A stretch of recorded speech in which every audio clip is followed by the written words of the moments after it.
Gati? Gati. Mirë, përshëndetje të gjithëve, mirë se keni ardhur në Ridebate. Jemi në ditën e dytë fazës eliminatore me debatin e katërt për sa i takon këtij sesioni debatesh. Jam shumë i lumtur që kam dy skuadra sikurse jeni ju tani, Qemal Stafa nga Tirana dhe skuadra Jordan Misa nga Shkodra, një duar tërkitet fort për dy skuadrat.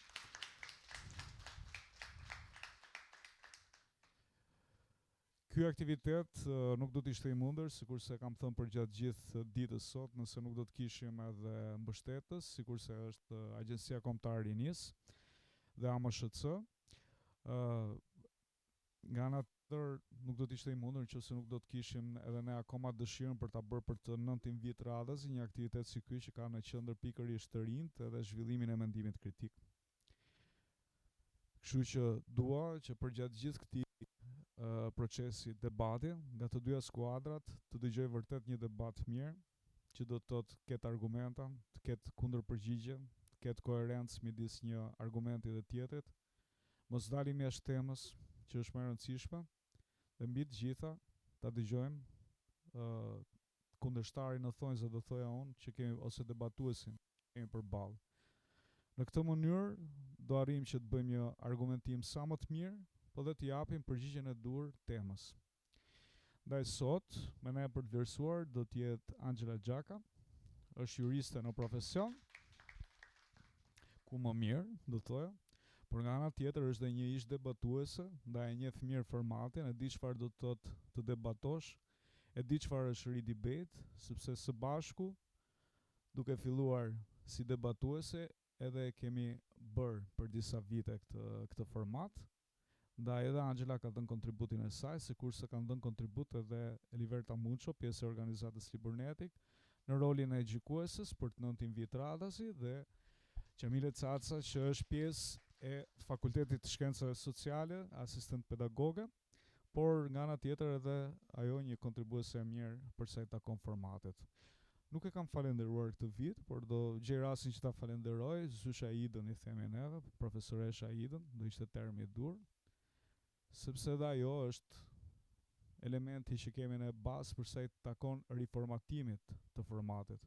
Ky format nuk lind sot, ka 9 vite sikur se thash, ka filluar akoma dhe më herët në 2007 dhe vazhdon të jetë pjesë e të rinjve shqiptar, duke u sjell në formë edhe më të bukur ndoshta, edhe më argëtuese, po edhe më gjithëpërfshirëse.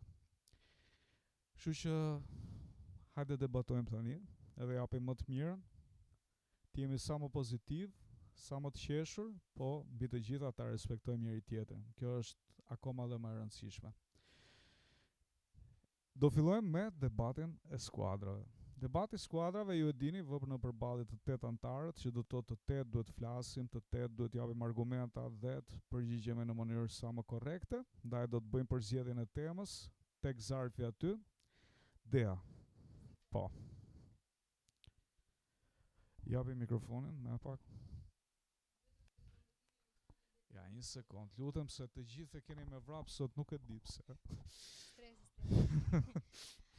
Tema është duhet të bëhet grumbullimi i veçantë i mbetjeve organike i detyrueshëm brenda vitit 2026.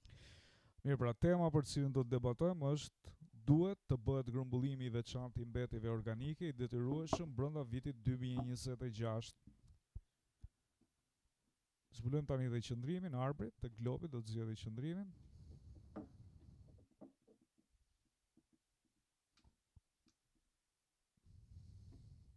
E tregojmë nga kamerat, lutem. Andi. Kundër do të jetë skuadra e Jordan Misas, pro do të jetë Qemal Stafa në këtë debat të parë. Keni 7 minuta kohë përgatitore, mund stacionoheni tek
Ridibet.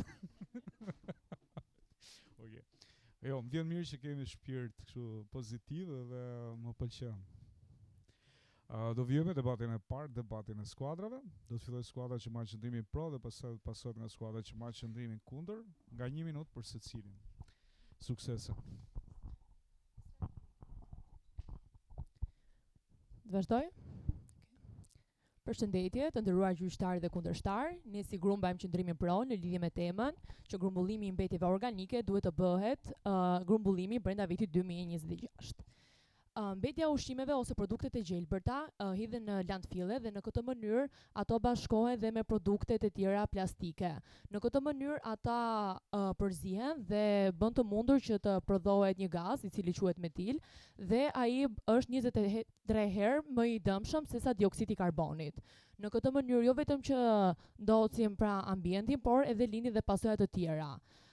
Sipas Eurostat të vitit 2022, rreth 50% e mbetjeve organike janë nga mbetjet urbane. Në qoftë se bëhet e detyrueshme, atëherë jo vetëm që do të shmangim ndotjen, por gjithashtu do të jetë mundur që edhe shmangja e zjarreve. Në qoftë se bëhet e detyrueshëm, gjithashtu edhe mbetjet organike të cilat bashkohen me mbetjet e tjera, nuk do të jetë më, sepse krijojnë një ndotje tek ekosistemi. Atëherë, përshëndetje të gjithëve, unë quhem Lera Talleshi dhe jam nxënëse e shkollës Jordan Misa në qytetin e Shkodrës. Atëherë ju thatë se ne duhet të fillojmë që të veprojmë përpara vitit 2026 për ta kompostuar mbetjet, dhe për të mos i përfunduar ato të gjitha në landfille. Por nëse ne nuk kemi buxhete dhe nuk kemi fonde nga, domethënë politika, ne nuk kemi si të veprojmë përpara. Nëse qytetarët i ndajnë mbetjet dhe në fund ato përfundojnë të gjitha së bashku në landfille, atëherë gjithë puna do shkojë dëm. Ndaj fillimi i veprimit duhet të fillojë vetëm nga politika, duke bërë projekte të mëdha dhe duke kërkuar llogari fillimisht vetëm tek kompanitë e mëdha. Shqipëria nuk ka infrastrukturë ose fonde si fillim dhe nuk mund të veprojmë pa patur impjantet. Ndaj pyetja ime për kundërshtarët është si mund veprojmë kur ne nuk kemi buxhet të mjaftueshëm që të mund veprojmë deri në fund të vitit 2026.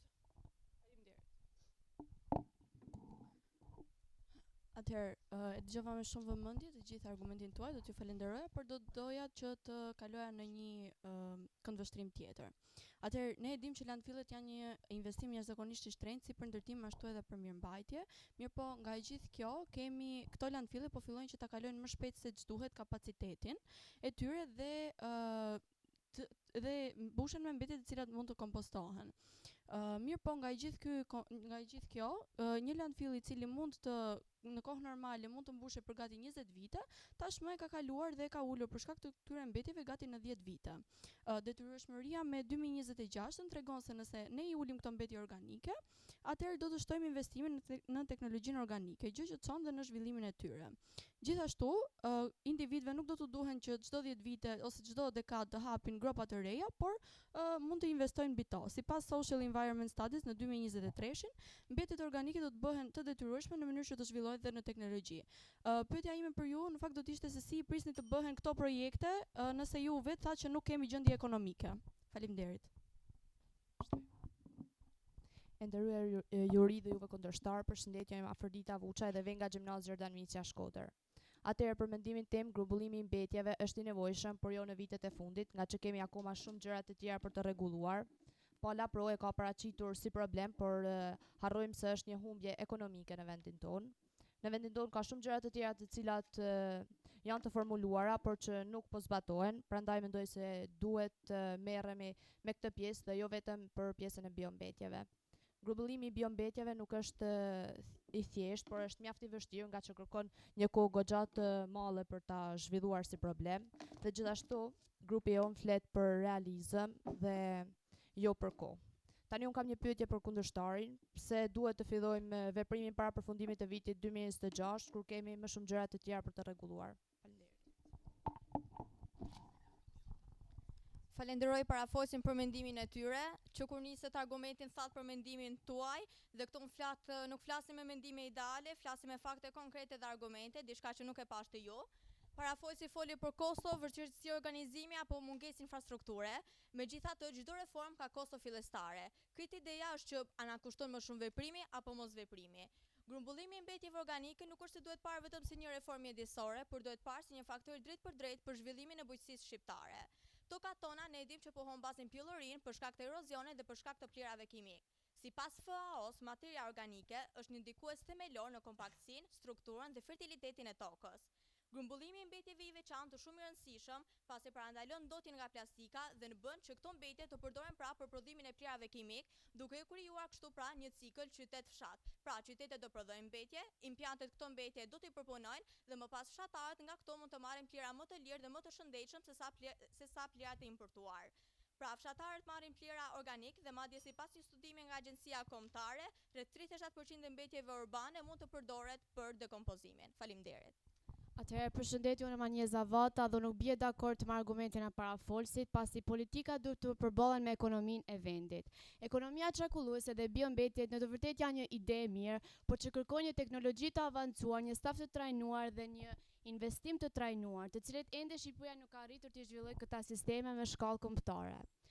Përballemi gjithashtu me problemet e koordinimeve, menaxhimi i mbetjeve duhet bashkëpunuar nga bashkitë edhe nga kompanitë e pastrimeve. Gjithashtu thonë që këtu Shqipëria ka pasur probleme të vazhdueshme. Thonë që ligji zgjidh gjithçka, por ligji pa kontroll dhe pa kapacitet nuk mbetet thjesht një letër. Prandaj ne nuk jemi kundër reformës, ne jemi kundër afatit të pamundur në 2026. Prandaj pyetja ime për kundërshtarët do të ishte pse këmbgulni për një afat që mund ta kthejë një ide të mirë në një total dështim. Përshëndetje të gjithëve. Të nderuar kundërshtar, si fillim ju folët shumë për politikë dhe ekonomi, por a janë ato më të rëndësishme se sa shëndeti vetjak, madje dhe mbrojtja e mjedisit? Dhe pikërisht këtë do doja të theksoja. Problemin më të madh të lëndfilleve, i cili nuk lidhet me sipërfaqen e tyre, por lidhet me lëngjet që kalojnë poshtë tyre, lëngje toksike, të cilat janë mjaft të dëmshme për ujërat nëntoksor. Këto lëngje janë pikërisht vijnë nga lagështia e mbetjeve organike dhe ato transportohen në mënyrë që janë mjaft të dëmshme dhe negative për sa i përket vlerave mjedisore dhe gjithashtu atyre shëndetësore. Këto lëngje gjithashtu trajtimi i tyre kërkon diku rreth 30% të kostos operacionale të landfilleve dhe një mënyrë mundet që të jetë dhe ndarja e tyre që në burim në mënyrë që kur ato të jenë në landfille të jenë të thata. Ky impakt do të sjellë impakte pozitive dhe si në mjedisor, po si gjithashtu dhe në ato shëndetësor dhe individual. Faleminderit. Atëherë përshëndetje, unë jam Antoneta Përdakaj dhe nuk jam as pak dakord me kundërshtarin, sepse çdo kundërshtim po merret si mungesë vullneti. Në fakt, ne thjesht po kërkojmë një politikë realiste dhe të zbatueshme. Një shprehje e Thomasove thot, politika e mirë nuk matet nga qëllimet, por matet nga rezultatet. Pala po përmend Bashkimin Evropian, por harro se vendet evropiane investuan miliarda dhe punuan dekada për të arritur këto rezultate që janë sot. Ndërsa Shqipëria ka akoma mungesë fondesh dhe probleme në administrim. Bashkimi Evropian kërkon grumbullime të veçuara dhe nëse këto sisteme dështojnë, qytetet të përballen me më shumë ndotje dhe më shumë aroma të pakëndshme. Prandaj ne mbështesim një tranzicion gradual dhe realist, sesa detyrime që sistemi mund të mos i përballojë. Dhe prandaj pyetja ime për ju është, a nuk është më e mençur që si fillim të krijojmë besim dhe kapacitete, sesa të besojmë një detyrim që sistemi mund të mos i përballojë ato? Faleminderit. Përshëndetje të nderuar kundërshtar, ju falenderoj për argumentin e dhënë. Do doja të flisja më shumë i politikat, ku grumbullimi i veçantë i mbetjeve organike për Shqipërinë nuk është më thjesht një zgjedhje, por është detyrim nga vetë Bashkimi Evropian. Vendet anëtare të BE-s, por edhe vendet kandidate për antarësim e kanë me detyrim që të ulin sasinë e mbetjeve organike në landfill me deri në 10%. Dritarja e fundit për Shqipërinë janë vitet 2024 deri në 2026 dhe nëse kjo nuk plotësohet brenda këtyre viteve, atëherë Shqipëria do të mbasi fondet dhe garantet ekonomike në ndihmën e mjedisit. Ky nuk është thjesht një argument politik, por diplomatik, pasi tregon që ne jemi të gatshëm të kujdesemi për shtetin dhe të jemi në bashkëpunim me BE-n. Dhe do doja t'ju pyesja, cila do ishte politika realiste sipas jush? Faleminderit. E nderuar juri dhe kundërshtar, përshëndetje. Unë jam Aristogena Vuçaj dhe vij nga Gjimnazia Erdanisa Shkodër. Pala prova vazhdon të na thotë që grumbullimi i mbetjeve është shumë i lehtë, por në fakt realiteti është shumë i vështirë. Shqipëria ende nuk ka një potencial kaq të mirë për të bërë këto ndryshime. Ndërtimi i implanteve kërkon kohë, staf, teknologji dhe para. Edukimi është i nevojshëm, por nuk bëhet me një herë, kërkon kohë dhe investim. Gjithashtu jo gjitha vendet i plotësojnë këto kritere për këto ndryshime, si për shembull zonat e varfra apo zonat rurale. Ne propozojmë që së fillim të bëjmë ndryshime në vendet e mëdha, e më pas në të gjithë vendin. Prandaj ne kërkojmë një përgjigje nga ju. Pse po kërkoni afate kaq të shpejta kur infrastruktura nuk është ende gati? Faleminderit. Përshëndetje. Si fillim falenderoj kundërshtarët që janë përballë nesh dhe të nderuar gjyqtarët. Unë jam folësja e 6 të këtij debati dhe pyetja e parë që do doja t'ju drejtoja ose deklarata e parë është se ne në asnjë moment të debatit tonë nuk kemi thënë se kjo nismë që ne kemi marrë është e lehtë, por kemi thënë që është e mundur dhe më e rëndësishmja është kritike për shëndetin dhe mjedisin, sepse e dim që mjedisi dhe problemet mjedisore po shkojnë në pika të pak kthyeshme më. Unë do doja të prika pak çështjen e higjienës. 66% të mbetjeve janë mbetje organike. Këto mbetjet organike gjatë dekompozimit jo vetëm që lëshojnë metan, e tham ne, por edhe aromra të pakëndshme. Këto aromrat e pakëndshme tërheqin insekte dhe kafshë të padëshiruara. Për të shmangur së pari sëmundjet që sjellin këto kafshët dhe insektet e padëshiruara, ku shembuj kemi pafund të sëmundjeve që vijnë nga kafshët. Për të shmangur aromrat e pakëndshme që ulin edhe vlerën e komunitetit në të cilin ne jetojmë, ne zgjedhim që t'i trajtojmë mbetjet organike në një mënyrë tjetër. Çfarë do të cilë, cili është impakti? Impakti është që si fillim vlera e komunitetit do rritet, aromra do të jenë më të pakta dhe popullsia, shoqëria do të ndihet më mirë. Faleminderit.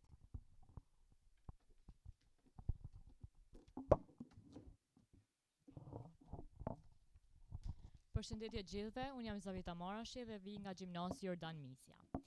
Të nderuar të pranishëm, gjatë gjithë i debati, Pala Pro është përpjekur ta paraqesë mbiemjetin si një zgjidhje, por në fakt është një burim që Shqipëria po humbet çdo ditë.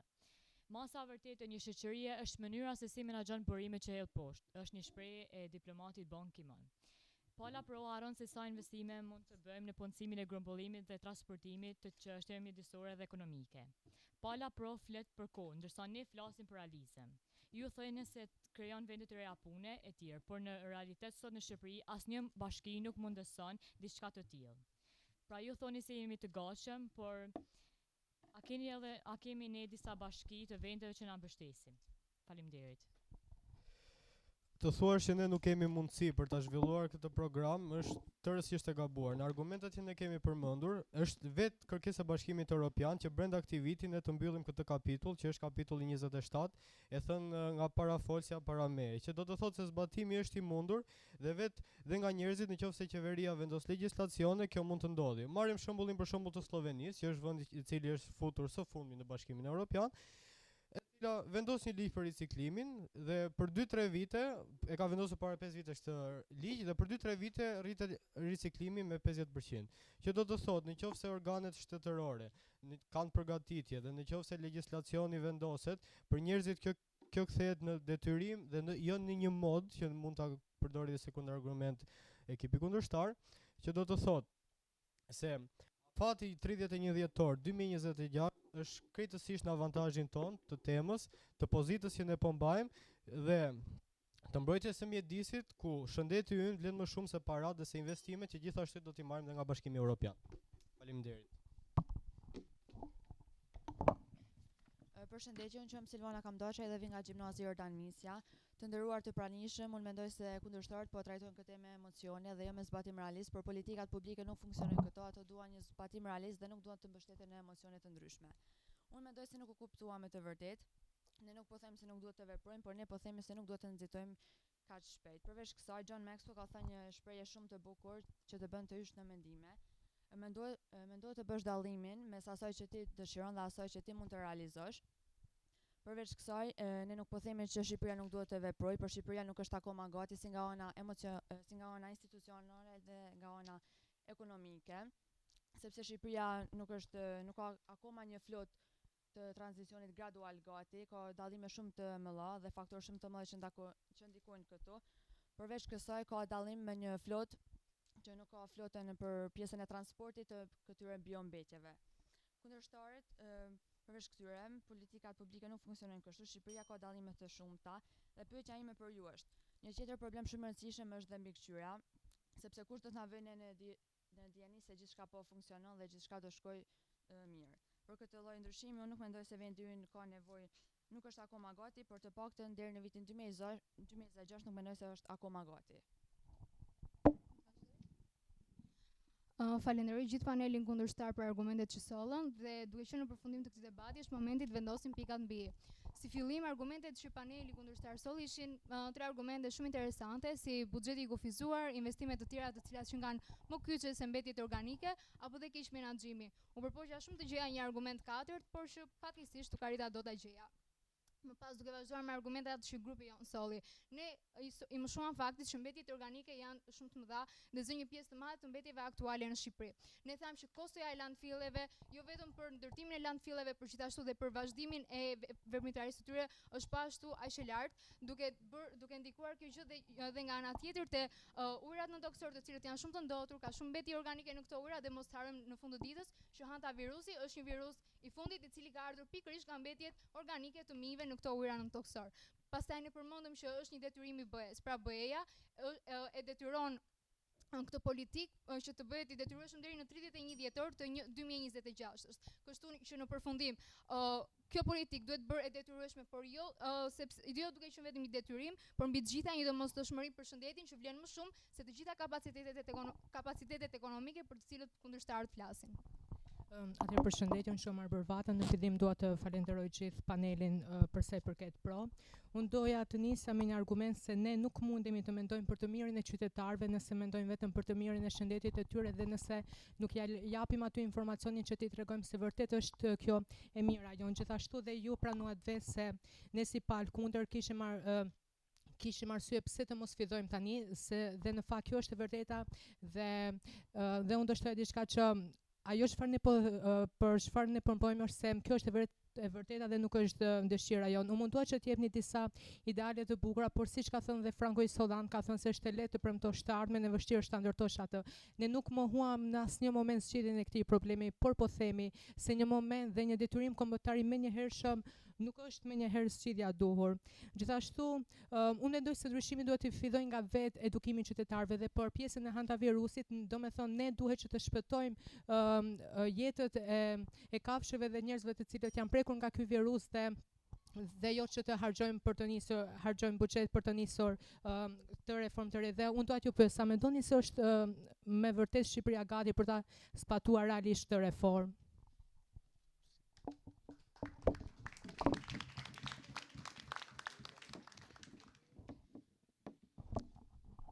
Këto pyetjet e fundit që nuk e di pse bëhen, kur nuk e dim. Mendon se do merrë një përgjigje? A mendon se do merrë një përgjigje? Okej.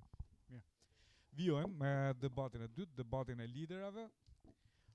Do të zgjedhë Shtita Mjarbër për sa i takon temës spontan, jo qëndrimin, zarfin.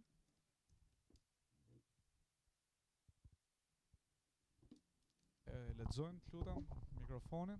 Tema është specializimi i hershëm në shkollat e mesme është më efikas se sa edukimi i përgjithshëm. Pra, tema është, lutem ajo. Faleminderit. Specializimi i hershëm në shkollat e mesme është më efikas se sa edukimi i përgjithshëm. Është qartë tema? Po lexoj edhe një herë, specializimi i hershëm në shkollat e mesme është më efikas se sa edukimi i përgjithshëm.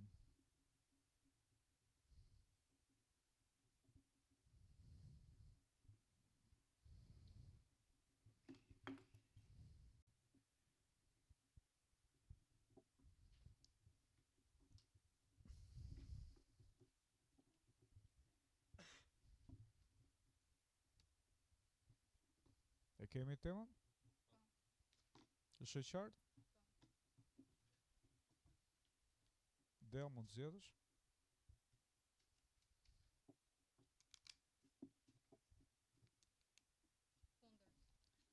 Kundër, pra, do t'jetë Dea, pro do t'jetë Arbri.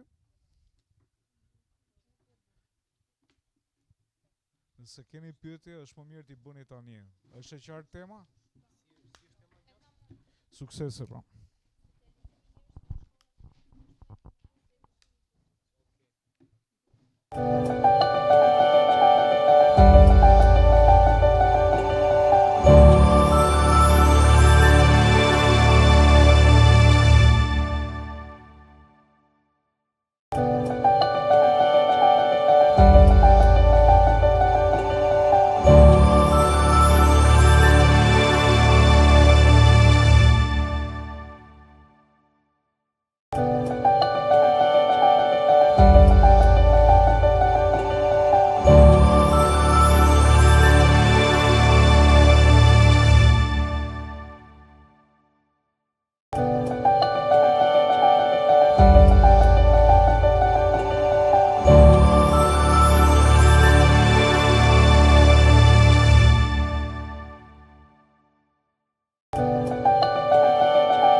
Mirë, në këtë debat dytë do diskutojmë për sa i përket specializimit të ershëm në shkollat e mesme, nëse është më efikas se sa edukimi i përgjithshëm. Pro do të jetë Arbri dhe kundër do të jetë Dea, për sa i takon 4 ndërhyrjeve që do të keni secili nga ju. 2 minuta për secilin. Mirë, sukses. Faleminderit. Atëherë përshëndetje edhe një herë për sa përket kësaj teme, për temën në lidhje me specializimin e hershëm në shkollat e mesme, është më efikas edukimi i përgjithshëm. Unë do të shtoja është më efikas sepse jep të rinjve më shumë mundësi karriere, që do thotë se ata kanë të drejtë të vazhdojnë në degët dhe rrugtimin që ata dëshirojnë. Sepse për shembull të gjithë jemi koshqent që studentët në momentin kur shkojnë në gjimnaze dhe më lart, ata duhet që të mësojnë për profesionin të cilën kështu dhe do të paguhen për punën që ata ushtrojnë. Dhe në momentin kur ata nisin që vonë që të merren me profesionin e tyre, atëherë dihet bazë në lidhje me profesionin e tyre, jo vetëm në lidhje me arsimin, i kanë shumë të vonta. Gjithashtu unë do thoja që pse shkolla dhe institucionet shkollore t'i pengojnë këta të rinj që të mos merren me atë çfarë vërtet në lidhje me atë çfarë përket të ardhmes së tyre, dhe do me thonë pse institucionet t'i pengojnë ata kur ndoshta prindërit e tyre vetë kanë dëshirë që fëmijët të kenë një mundësi të lartë për të përgatitur për jetën e tyre në të ardhmen në lidhje me çfarë do profesioni që do të ushtrojnë. Gjithashtu përfshim këtu dhe dekat e tjera të atyre të cilët mund t'ju pëlqejnë dhe këtu të mendojmë sepse është një detyrim sepse një student duhet që të mendoj për të ardhmen e tij dhe sigurisht ai mund ta përdori këtë mësim që në moshë që në vitet e hershme të jetës së tij, ndoshta mund ta përdori dhe për kënaqësi të tij individuale, ndoshta për të harxhuar kohën e tij të lirë, që mëson në lidhje me dijet baze, pastaj do merret edhe në lidhje me profesionin të cilën ai e ka vendosur që herët që çfarë do ndjek. Kjo i ndihmon ata që të jenë më të mirë të informuar dhe të denë atë degë që zgjedhin, që do thotë që do të kenë një të ardhme më të siguruar, sepse në momentin që ata vijnë për të ushtruar profesionin e tyre dhe nuk janë të aftë, sigurisht ata do jenë në numra në vendet e fundit për të ushtruar profesionin e tyre, që ndoshta dhe koha e tyre më efektive dhe më produktive mund të humbas. Përshëndetje edhe një herë, përshëndetje Arbër, përshëndetje edhe jurist dhe shpresoj që mos t'jeni lodhur pas një dite kaq të gjatë. Falenderoj Arbrin për argumentet që paraqiti, po do doja të ndalesha në 2 pika që ju përmendët. Ju thoni se duke bërë specializimin e shkollës së përgjithshme, ne të rinjt do të përballemi me më shumë profesione, por jo, ndodhe kundërta, sepse në momentin që ti ke specializime, ti ke 5 fusha, 6 fusha të caktuara, dhe ti zgjedh vetëm një nga këto dhe ti nuk mund të zgjedhësh asgjë tjetër, ndërkohë që e kundërta ndodh në një arsimim të pa specializuar, i cili të ofron më shumë mundësi, më shumë profesione, për të cilat ti ke 3 vite kohë të përgatitesh, të mendohesh thellë dhe në fund të zgjedhësh. Gjithashtu ju përmendet se këta nxënës do të ishin më të informuar dhe më të përmbushur intelektualisht, dhe pikërisht këtu dua të kaloj te argumenti i parë, që është formimi i përgjithshëm.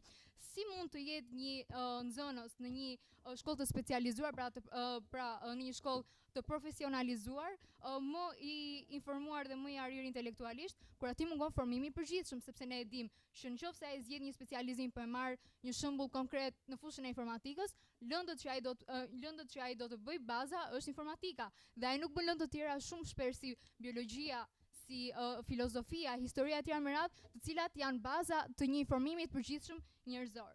Më pas do të kaloja te mosha e re. Pra, ju po thoni që ne duke bërë një specializim të hershëm të gjimnazit përgjithshëm, ne t'i detyrojmë 15-16 vjeçarët të zgjedhin një profesion të caktuar. Por si mund ta bëjmë ne këtë kur ne sot përballemi dhe me 18 vjeçar që nuk dinë se ç'kërkojnë dhe se ç'duan nga vetja. Ju faleminderit. Atëherë në lidhje me kundërshtimin që ju munduat të më bënit, në jetë vetëm në lidhje me një fushë të merren nxënësit, dhe sigurisht që duhet të jenë në fakt prioritetet e tyre që të mundon të zgjedhin, sepse edhe nëse ti din në letërsi, në gjuhë, në matematikë, e vërteta është që ti vetëm një fushë do kesh, ose në matematikë ose në gjuhë. Gjithashtu dhe për një nxënës është më i arrir sepse ai do të mësojë më mirë në 9 vjeçar. Ne nuk nisëm që të merrej me specializimin e profesionit të tinin të ardhmen që që në kopsh, se tani ju e bët kështu, po ne tham që dijet bazë duhet që të jenë më të arrira dhe duhet që nxënësi të jetë më aktiv në 9 vjeçare që pastaj të merret me dije me specializimin e profesionit. Gjithashtu dhe në lidhje me adoleshentët që tha që shkojnë deri në 18 vjeç dhe nuk janë gati për të zgjedhur profesionin e tyre, pikërisht ky është gabimi sepse kanë mbetur në London që të mësojnë në London e filozofisë të qytetarisë, kur në fund ata ndoshta janë din shumë mirë për veten sepse mund t'i përkasin më shumë fusha të cilat nuk kanë lidhje me lëndë të caktuara. Gjithashtu do të shtoja se specializimi që në gjimnaz duhet ta theksoj, i ndihmon ata që të jenë më mirë të informuar dhe të denjë në degën që do zgjedhin. Pse? Sepse e vërteta është që mundësitë e punësimit mund të jenë shumë herë më të mira në momentin kur ata janë gati që të vinë në punë. Dhe sigurisht ne njohim për shembull që fatkeqësisht janë shumë të aftë, por nuk janë të paguar sepse nuk janë të njohur dhe për fushën e tyre. Domethënë dhe ata thjesht gjitha çfarë do të mësojnë, janë në banka, do t'i mësojnë komunitetet e tyre, por nuk do mësojnë në fakt të dalin para botës, para një komuniteti më gjerë dhe që të tregojnë arritjet e tija që në moshë të hershme. E theksoj që në gjimnaz që mos ta bëjmë shumë ironike këtë punë. Gjithashtu argumenti jon tregon se kjo zgjedhje ka anën ekonomike më të mirë. Pra, adoleshentët në moshën 18 vjeçare humbin kohë që të mësojnë dijet bazë kur në fakt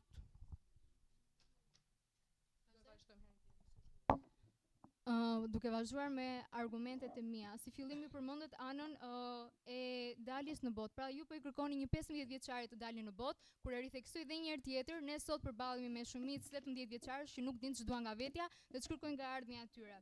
Gjithashtu, ajo që ju theksuat gjithë argumenti juaj më kujtoi një teori të intelektualizmit, ku bëhet shpeshherë krahasimi mes intelektualëve të dikurshëm, pra të 100-200 viteve më përpara dhe intelektualëve sot. Sepse juve duke synuar që ne ti profilizojmë këtë adoleshent, atëherë dikur ky adoleshent do të konsiderojë një intelektual sepse ai është i shkolluar, është më i miri në fushën e vet. Por sot që një njeri të jetë intelektual, ai duhet të jetë me një njohuri të përgjithshme që vetëm arsimi i përgjithshëm dhe i paspecializuar ja ofron atij. Dhe në fund të ditës ajo çka e bën shoqërinë të përparojë dhe motori i gjithë shoqërisë njerëzore është intelektualizmi. Duke vazhduar më pas me argumentet e mia, shoqëria dhe familja, të cilat janë faktorët dhe indikatorët kryesor në shumicën e rasteve në përzgjedhjet që bëjnë të rinjt për të ardhmen e tyre.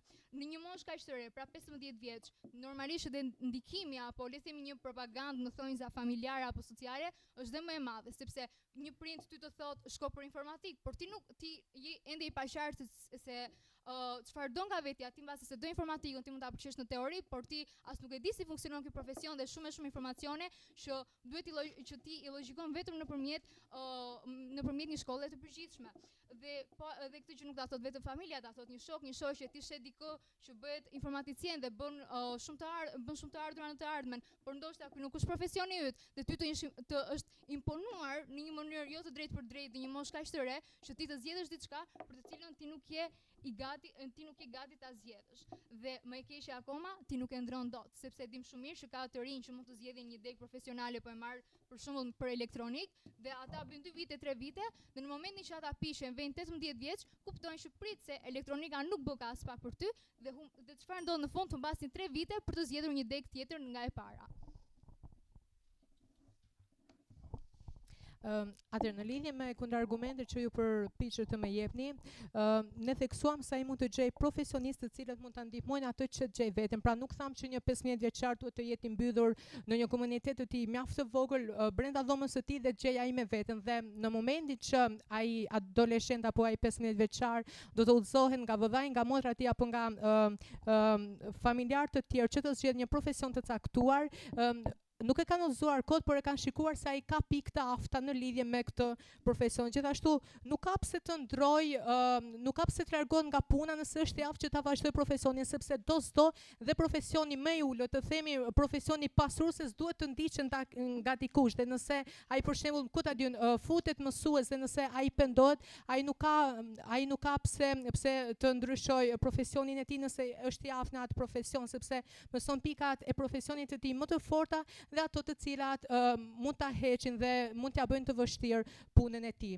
Gjithashtu do shtoja se për një të ri, për shembull 15 vjeçar, mund të jetë edhe më i matur se një 18 vjeçar, sepse në momentin që ai fiton të njëjtat dije, se një 18 vjeçar, domethënë në momentin e tij të parë kur 18 vjeçari fillon që të mësoj, tashmë ai i riu në moshën 15 vjeçar është gati që që t'ia zër vendin e punës atij që është në moshë, atij që është në moshë më të lartë. Dhe mosha nuk do thotë çdo gjë. Pse e them këtë? Sepse domethënë ne dim mjaft mirë që shpesh janë të rinj të cilët ata po ja marrin profesionin ndoshta mësuesve që shkojnë në moshë 30 vjeçe, sepse mundësitë e tyre kanë qenë më të mëdha dhe në momentin që ne i udhëzojmë dikujt që shiko, ti je mirë për mësues letërsi, për shembull, ne nuk ja imponojmë atë, por po i themi shiko, ti je mirë dhe mundohu që të shikosh aftësitë e tua se ku i ke pikërisht dhe çfarë të përket ty. Dhe unë dua t'ju pyes në lidhje me këtë.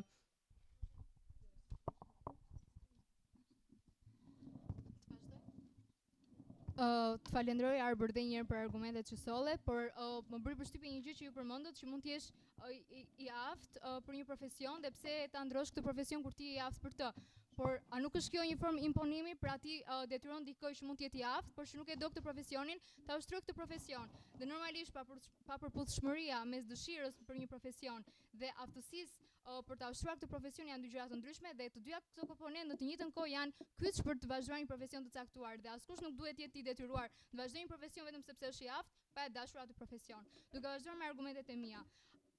Gjimnazi i cili është i përgjithshëm, pra i pa specializuar dhe i pa profesionalizuar, le ta them në një formë, ofron eksperienca më të shumta, sepse ne jemi vetë në një gjimnaz përgjithshëm, siç e Malstafa, jemi nxënës që kemi marrë pjesë dhe në konkurse informatike dhe në konkurse debati dhe në konkurse vullnetarizmi e tjera me radhë, të cilat të gjitha këto aktivitete të ofrojnë atë që është mbi njohuritë e përgjithshme që po ashtu ta ofron vetëm gjimnazi i përgjithshëm, sepse këto eksperienca të formosojnë ty si individ të bëj një njeri praktik, njeri i cili kupton më thellë veten e vet, ku shkojnë aftësitë e veta, limitet e veta e shumë gjëra me radhë. Pastaj doja të vazhdoja deri te një pikë kyçe, në një gjimnaz i cili në të cilin ti futesh dhe specializohesh direkt, ty të mungon ajo që është më kryesorja, këshillimi i karrierës që përfshihet vetëm në gjimnazin e përgjithshëm, sepse në gjimnazin e përgjithshëm ti ke këshillim karriere që në vit të parë ti arrin të kuptosh se që në vit të parë ti arrin të shikosh profesionin nga afër, ti shikon një inxhinier si punon, ti shikon një informaticien si punon, një mjek e të tjera me radhë, dhe kështu ti ke 3 vite që ky këshillim karriere të mundson që të bëhesh dikush në jetë. Ju faleminderit.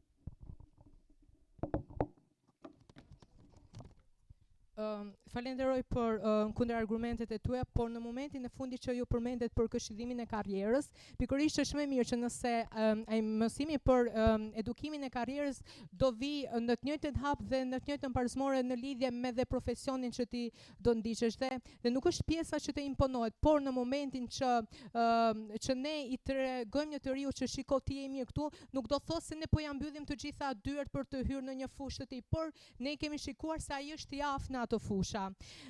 Gjithashtu këshillimi i karrierës na jep mësuesit që në bazë të arsimit, pra për shembull, është një mësues i gjuhë letërsisë, por që nëse ne duam që të bëhemi përkthyes të mirë në gjuhën shqipe, për shembull, ne i kemi që në arsim të hershëm, mësuesit e anglishtes nëse duam të bëhemi përkthyes dhe pra nuk kemi nevojë që të harxojmë kohë me edukim dhe me këshillim karrierë të përgjithësuar se sa të merremi me një këshillim karriere konkret që kështu të lidhim më mirë dhe pikat se ku shkon profesioni që ne kemi zgjedhur dhe së bashku me këshillimin e karrierës.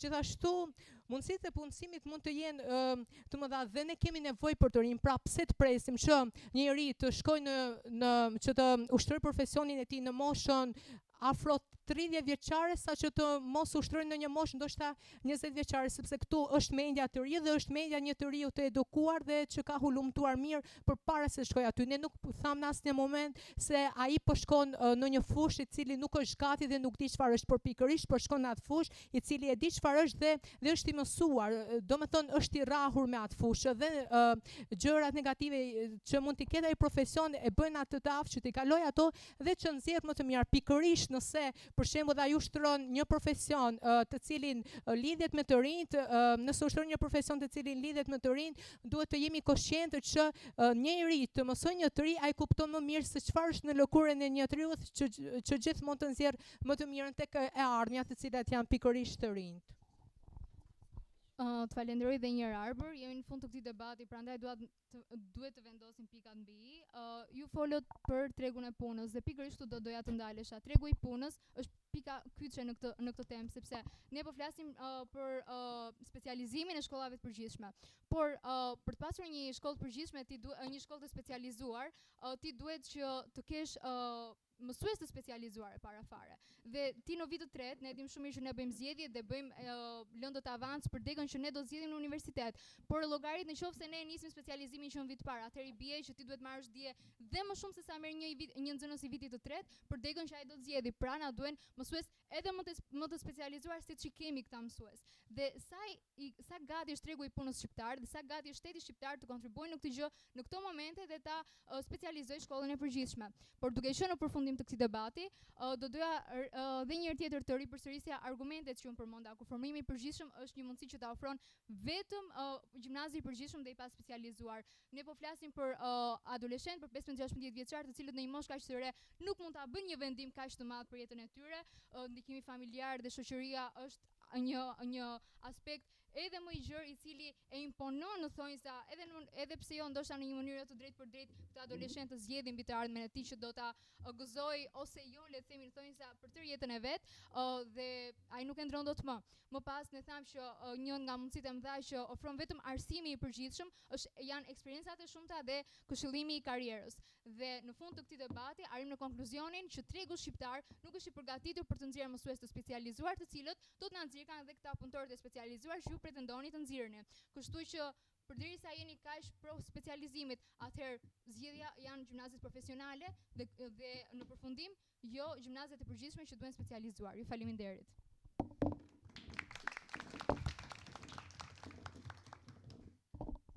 Mirë, faleminderit dy liderave. Tani është momenti që juria të mblidhet, pas pak të mësojmë edhe rezultatin se cila nga skuadrat do të vazhdojë garën.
Bëhemi gati të marrim rezultatin.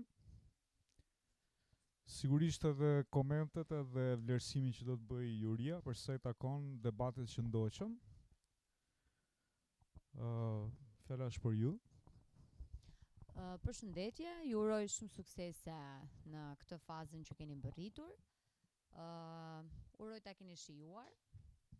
Ju përgëzoj për punën, por unë do nisem me kritika. Do thoni ju ku i pam ne këto kritika. Sokrati, me që unë kam studiuar në profilin filozofi, bënte një gjë shumë të bukur. Kishte agoran, që fliste, diskutonte dhe gjonte mendime, por shikonte tjetrin në sy.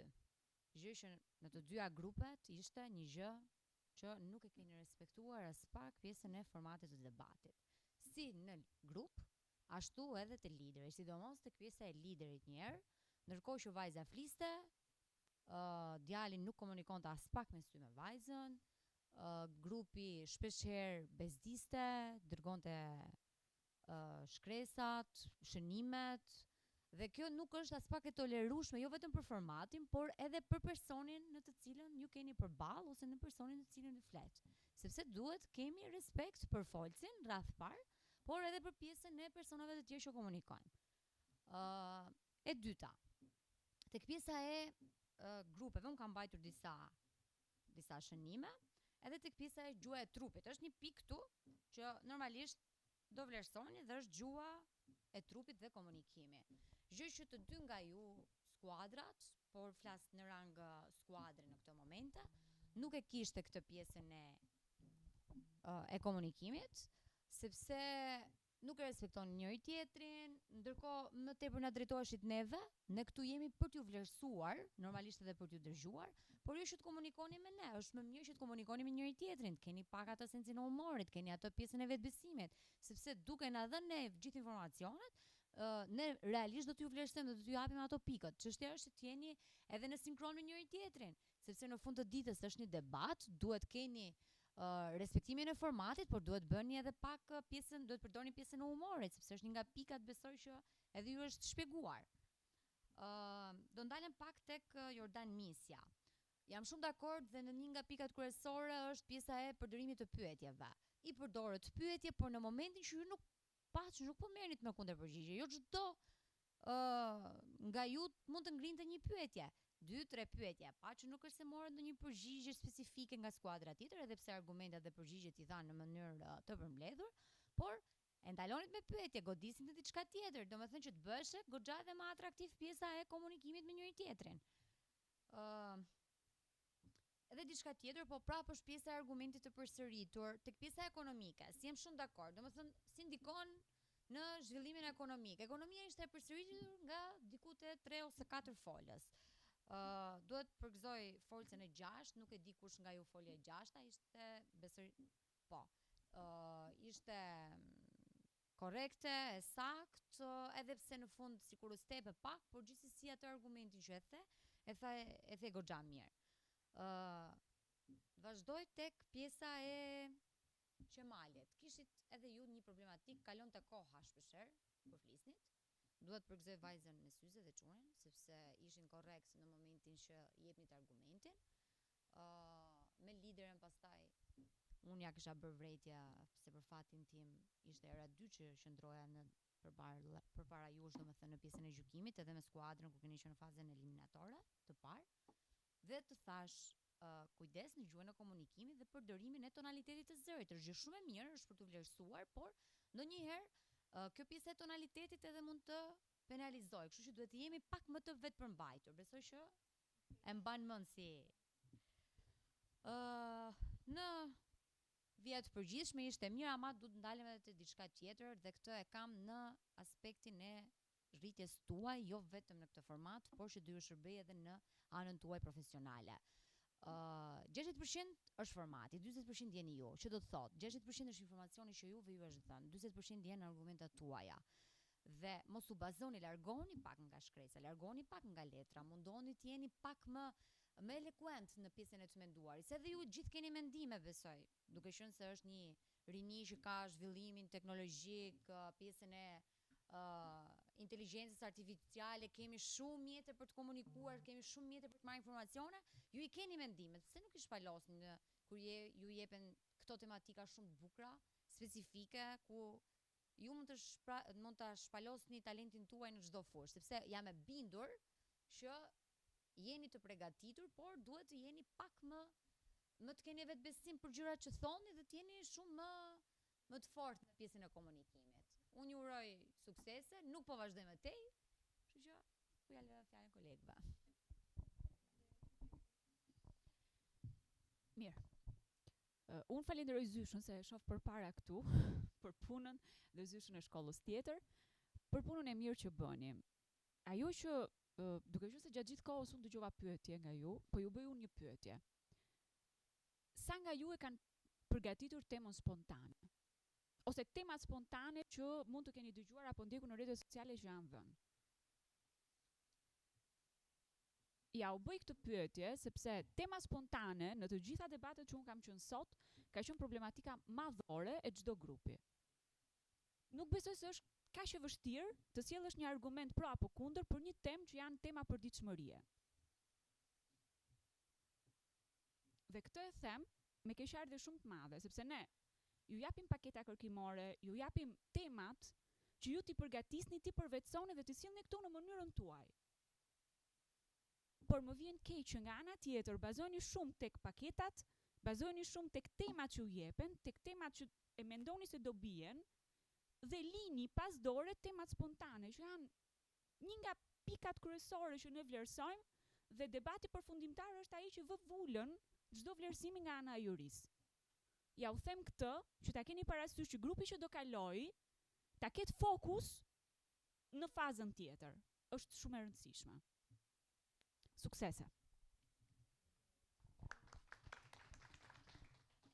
Okej, unë në fakt do doja t'ju përgëzoja të dyja skuadrave, nuk kisha rastisur më asnjërin për jush në gjykime në fazat e mëparshme. Gjykimi im tek komenteve që do kisha specifike, në tërësorën e vet, unë i vetmi konkluzion që do kisha, në cilin mund të gjykoni që jam dhe gabim, po të paktën këtë arritet të përcjellni tek unë, është që asnjëra prej temave nuk ishte një temë që ishit komod si debatues. Pra, edhe tek paketa kërkimore nuk ndjeva një lloj sensi përcithje absolute në përjashtim të do thoja në tërësi disa elementve nga secila skuadër. Pra kisha këtë sensin që më duke sikur po më lexohej paketa. Ndërkohë edhe tek debati i liderëve nuk ndjeva një lloj varieteti që supozohet të sjellë secili argument i ri. Pra, ai ping-pongu i kundër argumentave sikur e mbisundonte iden për të sjellë argumenta të reja. Pa I hyrë pastaj objektivitetit që natyrshëm do kisha disa komente më specifike, po nuk do I vleni në fund të ditës se sa që është realisht ajo se çfarë duhet përfitoni nga ky format, që është se si të mësoni të shfrytëzoni aftësitë tuaja të mendimit kritik, të cilat natyrshëm I keni, jo vetëm sepse jeni ndër studentët nxënësit përfaqësues të shkollave tuaja, por sepse është e pamundur që të jesh I ballafaqur me të qenurit nxënës edhe të mos kesh aftësi mendimi kritik. Këto vjen për të bërë specializimin e tyre, përfilizimin e tyre, thellimin e tyre. Dhe ndihem sikur e keni marrë kaq shumë në një formë kompeticioni sa keni harruar të shihoni këtë pjesën e dalldisjes që ka të qenurit argumentues. Kështu që thjesht herë tjetër, sepse jam e bindur që te fakti që nuk është I debati modumi vetëm për të qenë debatues, po dhe në përditshmërinë tuaj apo në çdo zakonisht aktivitet që keni, se jam e bindur që këto lloj nxënësish jeni, përpiquni pak më shumë që të fokusoni se si do e shihoni zhvillimin personal që do merrni. Dhe këtë ju a them sepse në kohën që bëja unë debat, edicioni I parë dhe edicioni I dytë, vetëm euforia e të debatuarit ishte ajo që realisht na lejonte që të përthithnim njohuri të reja, te I sensi të ambicjes për të kaluar në fazat e ardhshme. Thënë këtë, realisht jeni të rinj shumë frymëzues dhe vetëm arsye pse ne bëjmë kritika është sepse duam që pritshmëritë tona të arrin të përmbushen me urgjencë sa më shumë të mundemi.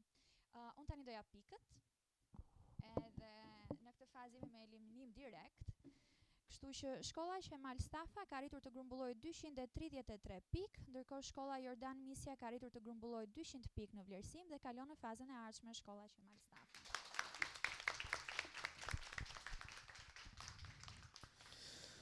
Mirë, faleminderit. Është dita e dytë që zhvillojmë debatet eliminatore. Na mirë kuptoni dhe ne që jemi të lodhur për gjatë gjithë këtij procesi. Nuk është e lehtë që të kesh çdo ditë të rinj, qëra të ndryshëm, që kanë karaktere të ndryshme dhe për ne është një sfidë e madhe, padyshim, por edhe kënaqësi. Skuadra që do të vijojë duhet përgatitet shumë më mirë. Dhe ajo çfarë mua më mungoi realisht në këtë debat që nuk prisja më shumë, ishte pikërisht të debatuarit.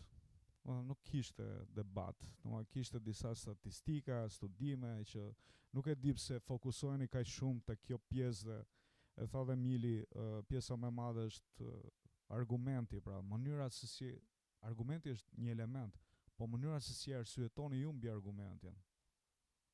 Kjo është vetjake pastaj. Nga ana tjetër, vërtet që kishte përsëritje, rat gjatë gjithë kohës në përsëritje, domethënë debati nuk është vetëm ai element. Secili prej jush ka një background caktuar. Mendoj unë të paktën. Ndonjëherë përzgjedhja e liderit është edhe kjo strategji. Duhet përzgjedhni liderin që ndoshta mund ta mbajë më së miri debatin.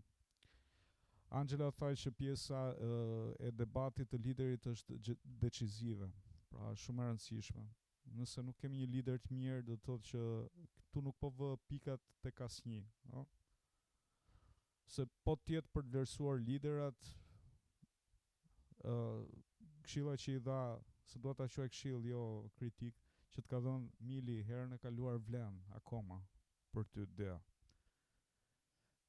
Nga ana e Arbrit, ndoshta ishte i rritë kjo pjesë, edhe duhet kishte pak më shumë eksperiencë e të qenit lider.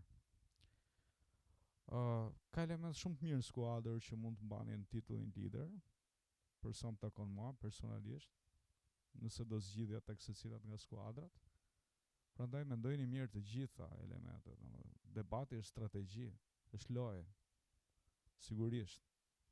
Nëse nuk bëjmë një strategji të mirëfillt të gjithë asaj çfarë diskutojmë dhe se cilët element, cilët armë do përdorim më mirë, nuk kemi bërë asgjë, do jemi të humbur, padyshim. Megjithatë, jam i lumtur që edhe këtë vit kam pasur dy shkolla si ju, edhe uroj që t'ju kem gjithmonë, sepse unë i vlerësoj që të dyja shkollat për mënyrën se si kanë ardhur në debat. Por përgatitja duhet jetë edhe më e madhe. Sepse ka vërtet shkolla që sjellin debate shumë të mira, argumente shumë të mira, bën një debat të mirë. E thash dhe pak më përpara, një nga debatet më të mira që kemi dëgjuar ka qenë ai Petroninit me shkollën e Elbasanit, Konstantin Kristoforidi. Domethënë ai është debati që unë do doja. Po. Kështu që nëse do jeni të kurioze, doni të kërkoni dhe të bëni ulumtimet e duhura, shifeni debatin dhe realisht do t'ju pëlqejë. Mënyra se si hapet debati, se si fillohet, se si e hapi pari, edhe i pari ka një peshë të caktuar dhe të veçantë në bërjen në përfaqësimin e grupit. Ndonjëherë nuk kuptojmë temën, flasim për ekonominë qarkulluese, as nuk e përmendim fare, ishte debati tjetër. Se tani po bëj një rezume të gjithë ditës. Nuk po flas për ju konkretisht. Nuk e kam me asnjë nga skuadra, thjesht këto që them janë këshilla dhe sugjerime që mund t'ju shërbejnë. Folëm për ekonominë qarkulluese, ndërkohë që e gjithë tema u përqendrua te digitalizimi. Domethënë, realisht digitalizimi duhet përdorur për ta përforcuar temën e ekonomisë qarkulluese.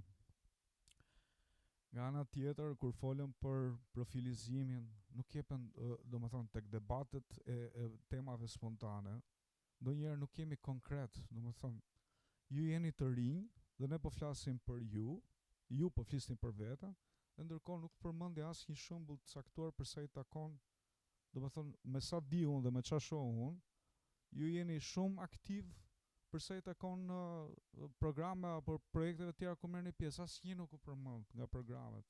Domethënë te kjo temë mund të ishte, domethënë elementi i të qenit pjesë i aktivitetet të caktuara mund të përdoresh si armë për ta mbrojtur argumentin, pra temën. Nuk e përdori asnjë. E shumë të tjera. Faleminderit që erdhët në ridebate. Do të shihemi me skuadrën tjetër vitin që vjen. Me skuadrën tjetër do të shihemi në ditën vazhdim. Uroj që të kaloni edhe ju uroj shumë suksese.